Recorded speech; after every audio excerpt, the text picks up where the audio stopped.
Assalamualaikum warahmatullahi wabarakatuh, sahabat-sahabatku dimanapun Anda berada. Semoga keberkahan, kebahagiaan, kesuksesan bersama kita dan orang-orang yang kita cintai. Amin amin ya rabbal alamin. Salam energi harga mati, salam Pancasila Jaya, salam sejahtera untuk kita semua. Masih seputar perbedaan pendapat, perselisihan di kubu pengurus besar Nahdlatul Ulama antara jajaran Suriah dan jajaran Tanfidiyah.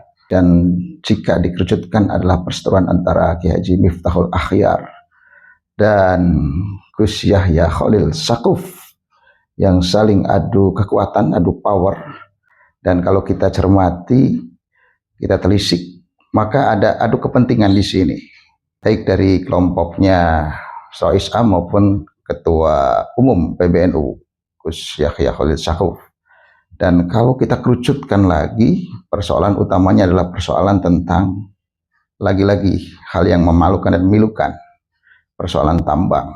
Ya, Gus Yahya sudah mulai melunak sebenarnya dan siap melepaskan tambang. Tetapi dengan Rais Am dan mohon maaf kelompoknya, ini sepertinya sangat berat untuk melepas itu. Ada apa dengan semua ini? Sehingga kemudian muncul pernyataan-pernyataan sikap dari PWNU Jateng DIY, kemudian dari Forum Kiai Jawa NU, dan hari ini kita temukan ada pernyataan sikap dari PCNU Kabupaten Rembang. Seperti apa? Mari kita simak terlebih dahulu videonya. Assalamualaikum warahmatullahi wabarakatuh. Waalaikumsalam warahmatullahi wabarakatuh. Kami pengurus cabang Nahdlatul Ulama Kabupaten Rembang melalui pengurus wilayah Nahdlatul Ulama Provinsi Jawa Tengah mengajukan permohonan kepada pengurus besar Nahdlatul Ulama. Pertama, kami pengurus cabang Nahdlatul Ulama Kabupaten Rembang memohon kepada pengurus besar Nahdlatul Ulama agar segera melakukan islah sebagaimana dawuh dan amanat masyayikh dan bini sepuh di Ploso dan Tebu Ireng. Kedua, kami pengurus cabang Nahdlatul Ulama Kabupaten Rembang memohon agar Rais Am Kiai Haji Miftahul Akhyar dan Ketua Umum Kiai Haji Yahya Khalil Saquf menyatukan langkah memimpin kami, memimpin Nahdlatul Ulama hingga Muktamar ke-35 sesuai dengan waktu yang ditentukan. Karena kami hanya mengakui Dwi Tunggal tersebut hingga masa khidmat berakhir sebagaimana amanat Muktamar ke-34 di Lampung. Demikian permohonan ini kami haturkan. Atas terkabulnya permohonan ini kami haturkan terima kasih. Kita tentu sedih, prihatin melihat fenomena semacam ini, dan ini akan sampai kapan berlarut-larut. Meskipun mungkin di akar rumput tidak ada pengaruhnya sama sekali. Warga Nahdien di masyarakat, di desa-desa tidak ada pengaruhnya dengan gonjang-ganjing ini. Karena mereka tetap beraktivitas seperti biasa. Kegiatan juga ada seperti biasa, baik yang dari ranting, dari MWC, dan lain sebagainya, muslimatnya, NU-nya, bansernya, ansornya, semua tidak ada pengaruh.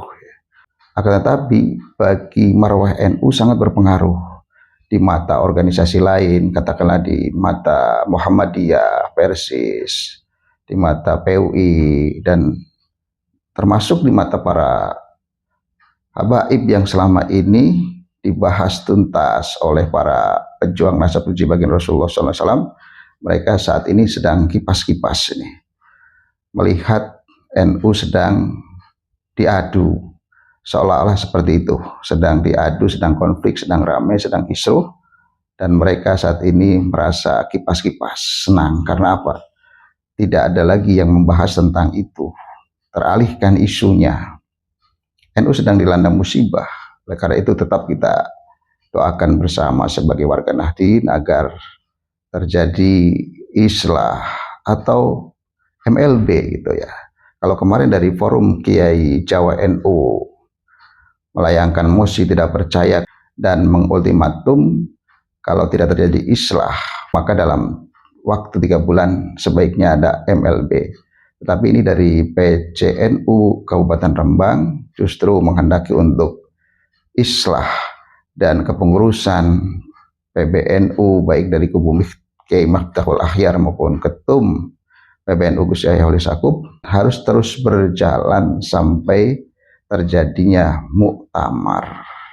Artinya kurang lebih waktu 1 tahun diteruskan sampai tuntas masa jabatannya. Mungkinkah islah akan terjadi? Bisa jadi, bisa tidak.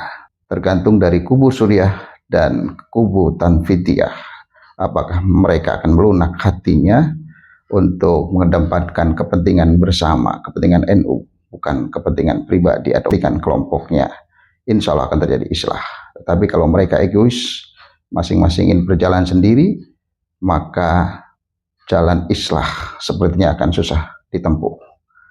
Dan kita berharap bahwa kiai-kiai di PBNU itu mendengarkan petuah, nasihat, wejangan dari kiai sepuh. Jangan tinggalkan wejangan-wejangan dari mereka, karena tradisi NU dari dulu secara turun-temurun mendengarkan nasihat dari kiai sepuh. Jangan sampai diabaikan demi kepentingan sesaat yang pada akhirnya akan tersesat. Ini saja, semoga bermanfaat. Assalamualaikum warahmatullahi wabarakatuh.